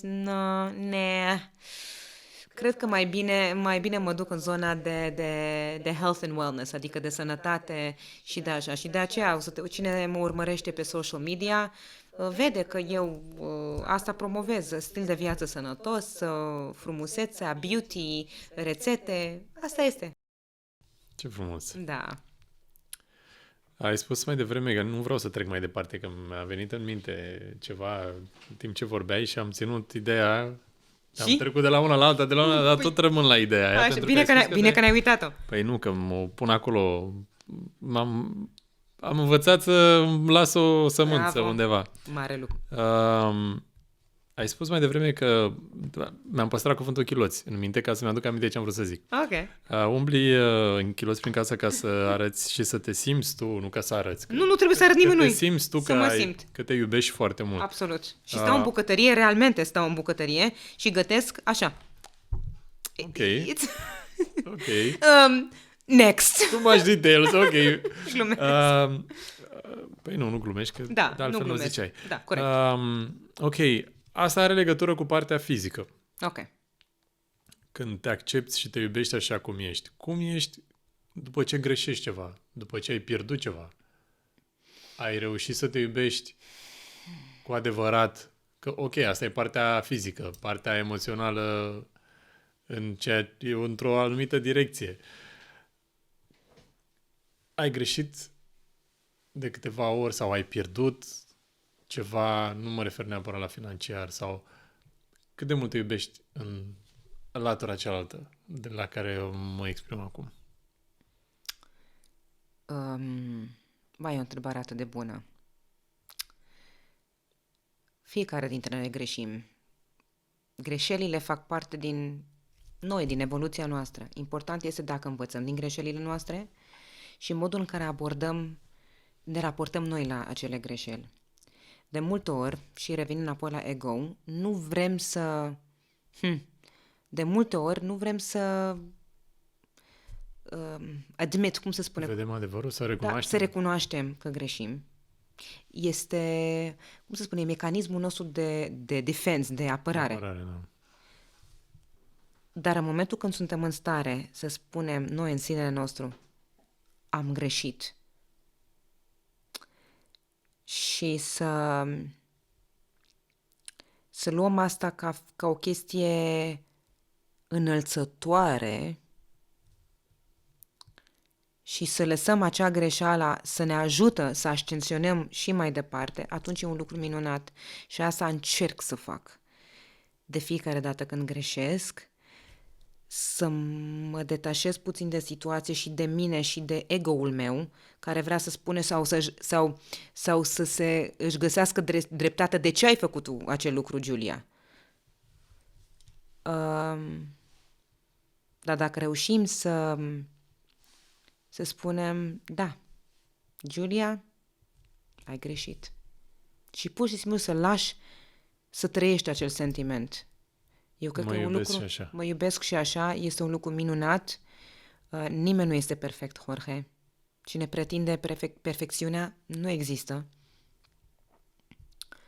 Nici nu cred că suntem meniți să fim perfecți. Altfel n-am fi învățat. Da.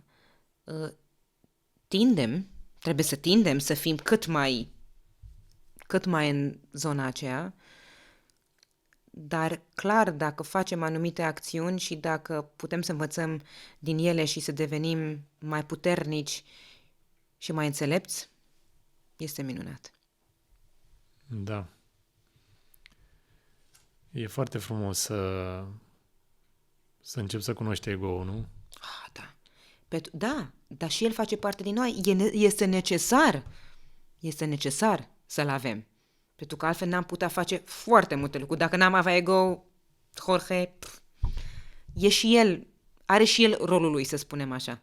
Dar trebuie să știm când să... Ne-l facem prieten? Bineînțeles. Când vorbeai mai devreme cu am greșit și să recunoaștem că am greșit, mă gândeam că poate ar trebui să, și noi acum că suntem părinți, să îi încurajăm pe copiii noștri. Cred că din copilărie pleacă. Că de mici nu acceptăm, nu recunoaștem când greșim, știi? Și poate că acum e momentul, că în timp ce vorbeai mă gândeam că poate dacă, ca în următoarea dată când descoper dacă un copil de-al meu greșește, să mă duc să-l iau în fața oglindii. Asta vizualizam eu în timp ce tu spuneai. Așa. Și să zic că e ok, am greșit, am greșit, da. E ok. E ok. E ok să greșești. Da. E ok. Să nu te... Dar ce facem acum? Ok, am greșit. Da, pentru că dacă poți să corectezi greșeala, dacă este așa, nu mereu, pentru că anumite greșeli nu pot fi reparate, din păcate. Asta da. Și asta este... Acceptate. Și asta e foarte dureros. Că nu poți să știi așa, dar mergi mai departe și încerci să fii așa cum trebuie să fii. Cum e cu dusul crucii. Exact. Da, durerea sufletească clar depășește durerea fizică. Clar. Dar așa este. Când sunt greșeli de nereparat, atunci trebuie să te obișnuiești cu ideea. Atât. Absolut. Treci mai departe. Absolut. Încă o întrebare care, vezi, pare superficială, dar vezi, asta îmi place mie la podcast, că de fiecare dată când pun o întrebare, se duce într-o altă direcție, știi? Da. Totul este așa, se duce unde da. vrea... Bineînțeles. Doamne. Să fii dependentă de alcool sau să fii constipată o lună? A doua variantă. Clar. Nu, orice dependență este în detrimentul nostru, în starea noastră fizică, psihică și emoțională și ne distruge. Nu este Ai bună. avut vreo dependență până acum? O dependență, da, la dulce, la zahăr. Și nu este de, cum să spunem, de minimalizat. Atenție, zahărul este foarte, e la fel ca și, se spune că cocaina, știi cum este, știu că nu e același lucru, dar ca și dependență, știi? Pentru că îți creează totuși o reacție imediată în organism, dopamina aceea care îți crește și îți dă starea de pseudo-fericire, știi? Deci e mult mai greu să te lași de zahăr decât de alcool? Sau de țigări? Sau de... Nu știu ce înseamnă să ai dependență de alcool, așa, dar nu pot să mă pronunț ce este mai greu, dar știu că orice tip de dependență, dacă trebuie să conștientizez și noi nu trebuie să avem niciun fel de dependență. Orice lucru care ne creează dependență, care spunem nu pot fără acel lucru, clar acel lucru nu e bun pentru noi. Absolut.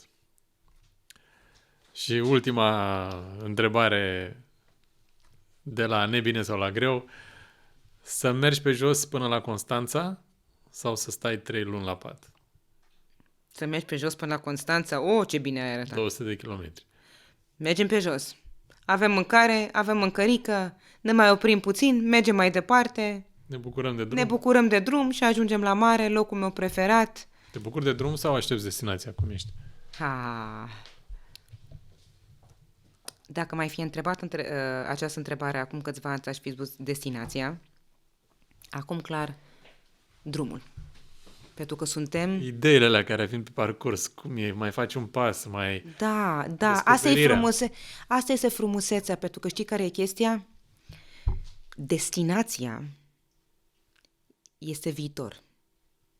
Drumul este prezentul. Și tot ceea ce avem E azi, acum, aici. astăzi. Here and now. Sinaia are lozinca asta. Nu știu dacă ați văzut în Sinaia când mergeți pe autobuz, scrie aici acum. Sinaia. Aici acum. Aici acum. Așa că scrie, trebuie să ne bucurăm de fiecare moment pe care îl avem, să prețuim fiecare moment, să fim recunoscători pentru tot ceea ce avem.